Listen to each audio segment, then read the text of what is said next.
Halo teman-teman, ini adalah terjemahan Urdu Free Thinker.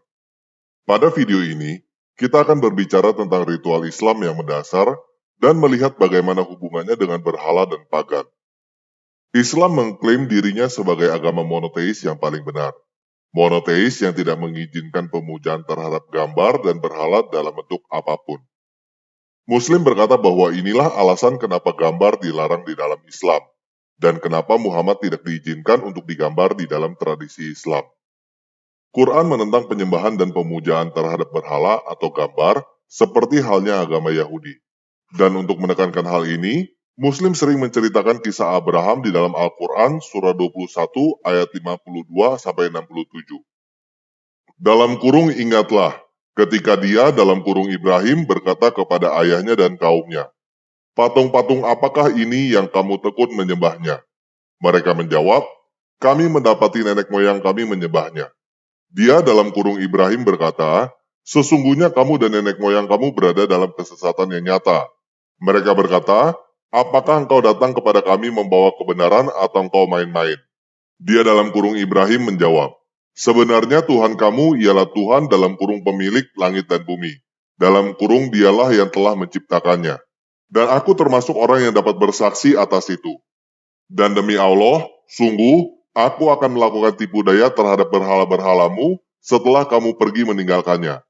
Maka dia dalam kurung Ibrahim menghancurkan dalam kurung berhala-berhala itu berkeping-keping, kecuali yang terbesar dalam kurung induknya, agar mereka kembali dalam kurung untuk bertanya kepadanya. Mereka berkata, "Siapakah yang melakukan dalam kurung perbuatan ini terhadap Tuhan-Tuhan kami? Sungguh dia termasuk orang yang zalim." Mereka dalam kurung yang lain berkata, "Kami mendengar ada seorang pemuda yang mencela dalam kurung berhala-berhala ini, namanya Ibrahim." Mereka berkata, dalam kurung kalau demikian, bawalah dia dengan diperlihatkan kepada orang banyak, agar mereka menyaksikan. Mereka bertanya, "Apakah engkau yang melakukan dalam kurung perbuatan ini terhadap Tuhan-Tuhan kami, wahai Ibrahim?" Dia dalam kurung Ibrahim menjawab, "Sebenarnya dalam kurung patung besar itu yang melakukannya. Maka tanyalah kepada mereka, jika mereka dapat berbicara." Maka mereka kembali kepada kesadaran mereka dan berkata, "Sesungguhnya kamulah yang menzolimi dalam kurung diri sendiri." Kemudian mereka menundukkan kepala dalam kurung lalu berkata, "Engkau dalam kurung Ibrahim pasti tahu bahwa dalam kurung berhala-berhala itu tidak dapat berbicara." Dia dalam kurung Ibrahim berkata, "Mengapa kamu menyembah selain Allah, sesuatu yang tidak dapat memberi manfaat sedikit pun, dan tidak dalam kurung pula mendatangkan mudarat kepada kamu? Celakalah kamu dan apa yang kamu sembah selain Allah. Tidakkah kamu mengerti?" Nah, cerita Abraham ini tidak ditemukan di dalam Alkitab, tetapi ditemukan di dalam sastra Yahudi yang disebut Midras. Tepatnya, dapat ditemukan di dalam volume pertama yang disebut Genesis, yang merupakan tafsir atas buku pertama di dalam Alkitab. Di dalam koleksi Midras ini, para rabi membuat beberapa dongeng polemik untuk memberikan gambaran bahayanya kepercayaan politeis dan pagan. Tema anti-pagan diilustrasikan dengan dongeng Abraham menghancurkan berhala ayahnya. Abraham mengejeknya kekurangan akal sehat karena memanggil benda buatan tangan orang lain. Dia mengambil sebuah tongkat dan menghancurkan semua patung kecuali yang paling besar, dan dia menaruh tongkat itu di tangan patung itu. Dongeng ini dikarang kira-kira pada tahun 450, 100 tahun sebelum Muhammad. Sekarang kita kembali ke Quran. Menurut Quran, para penyembah berhala benar-benar percaya bahwa patung-patung itu beneran hidup. Oleh karena itu, Quran menuntut pendengarnya untuk menghindari penyembahan berhala dengan mengingatkan bahwa patung-patung itu tidak hidup dan tidak dapat melakukan apapun. Ini adalah tema umum di dalam Quran. Tetapi sebenarnya, hal ini berasal dari pemahaman yang keliru tentang penyembahan agama-agama lain. Patung-patung itu hanyalah gambaran yang membantu mereka untuk memfokuskan perhatian kepada sosok ilahi yang di luar bentuk itu sendiri. Hal ini ditemukan di dalam Buddha, Hindu, dan bahkan sebagian Kristen.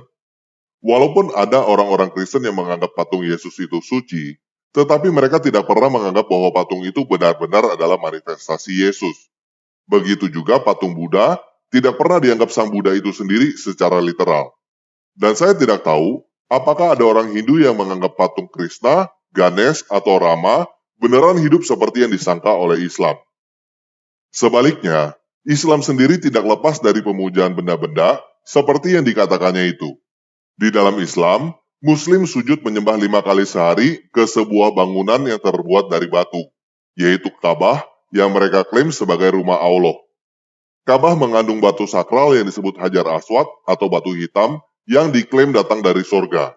Tetapi, lebih memungkinkan bahwa batu itu adalah meteor yang jatuh dari langit lebih dari 15 abad lalu dan dianggap turun dari surga oleh orang-orang Arab. Muslim mengelilingi Ka'bah ketika ritual haji dan umroh. Ini adalah tindakan memutari objek yang sakral atau berhala. Dan kita tahu bahwa menurut tradisi Islam, ritual ini sudah dilakukan oleh pagan Arab jauh sebelum Islam. Muslim bahkan berkata bahwa bangunan ini istimewa, punya kekuatan ilahi, dan untuk itu diturunkanlah sebuah pasal Quran yang disebut surat Al-Fil atau bab gajah. Di dalam bab ini, ada cerita bahwa sebelum Islam, ada seorang raja jahat yang menyerang Makkah dengan pasukan gajah. Lalu Allah melindungi Ka'bah dari serangan ini menggunakan pasukan udara khusus yang disebut ababil, sejenis burung walet yang kecil. Kemudian, pasukan ababil melancarkan serangan. Mereka menyebar di langit dan melakukan pengemboman dengan kerikil-kerikil kecil. Serangan itu menghancurkan seluruh lawan termasuk gajah-gajahnya. Ini adalah membumi hanguskan versi Allah. Tetapi Muslim lupa bahwa selain berdasarkan dongeng ini, tidak ada bukti bahwa Ka'bah mempunyai perlindungan khusus. Kita tahu bahwa Ka'bah sering terkena banjir seperti yang terjadi pada tahun 1941. Dan burung-burung juga memperlakukan Ka'bah seperti yang mereka lakukan kepada bangunan lain. Bahkan faktanya, Ka'bah pernah menjadi korban penyerangan dan dinista oleh tentara asing, diserang oleh orang-orang Kamartian. Pada abad ke-10, dunia Muslim sangat terpecah. Kekuatan dan kejayaan Kekhalifan Abbasid sudah menurun dan terbagi pada masa itu. Kemudian muncul seorang pemimpin baru yang bernama Abu Tahir Al-Janabi, yang memerintah di daerah yang sekarang disebut Bahrain. Sejarah brutal ini dicatat di dalam buku A Brief History of Saudi Arabia oleh James Winbrand. Dia menulis pada tahun 930, orang-orang Kamartian menyerang Makkah pada hari pertama haji. Mereka menunggang kuda masuk ke dalam Masjidil Haram, membunuh orang-orang yang sedang berdoa dan mengelilingi Ka'bah. Korban yang jatuh di dalam kota tercatat sekitar 30.000 orang. Zam-zam dan sumur-sumur Makkah lainnya dirusak. Rumah-rumah dijarah, dan akhirnya Abu Tahir mengambil Hajar Aswad dari Ka'bah, memecahkannya dan membawanya pergi. Orang-orang Kamartian menyimpan batu itu selama lebih dari 20 tahun. Lalu mereka mengembalikan batu itu pada tahun 951, setelah kematian Abu Tahir. Ini adalah artikel dari Al Jazeera Arab yang menulis tentang orang-orang Kamartian yang mencuri batu hitam dan menduduki Ka'bah itu. Jadi, hal ini menunjukkan bahwa peristiwa ini adalah sejarah yang sangat diketahui, tetapi sering dilupakan oleh Muslim. Muslim juga melempar batu ke arah tiang jumrah yang mereka percaya melambangkan setan yang mencobai Abraham untuk melanggar perintah Allah. Tetapi, bukankah ritual ini adalah bentuk pemujaan juga? Apakah tiang jumrah itu benar-benar adalah si setan? Apakah melempari tiang jumrah memberikan manfaat? Apakah berpengaruh pada setan atau menghasilkan sesuatu? Biasanya Muslim menanggapi hal ini dengan berkata, kami tidak menyembah Ka'bah, kami cuma berdoa menghadap Ka'bah, dan kami tidak benar-benar percaya bahwa tiang jumrah adalah si setan. Kami hanya menggunakannya untuk memfokus perhatian dan menunjukkan ketaatan kepada Allah. Tetapi, bukankah kata-kata ini tidak ada bedanya dengan kata-kata agama lain yang menggunakan patung? Jadi kamu bisa memilih untuk percaya kepada Islam. Itu adalah pilihanmu, dan aku menghormati hal itu. Tetapi ketahuilah bahwa Quran gagal mengerti apa arti berhala yang sesungguhnya. Penggunaan objek-objek untuk melambangkan ketaatan di dalam ritual Islam tidak ada bedanya dengan penyembahan berhala yang Islam sendiri tuduhkan kepada agama lain. Selain itu, Quran mengambil dongeng karangan Rabi Yahudi dan mengira bahwa hal itu adalah kenyataan sejarah.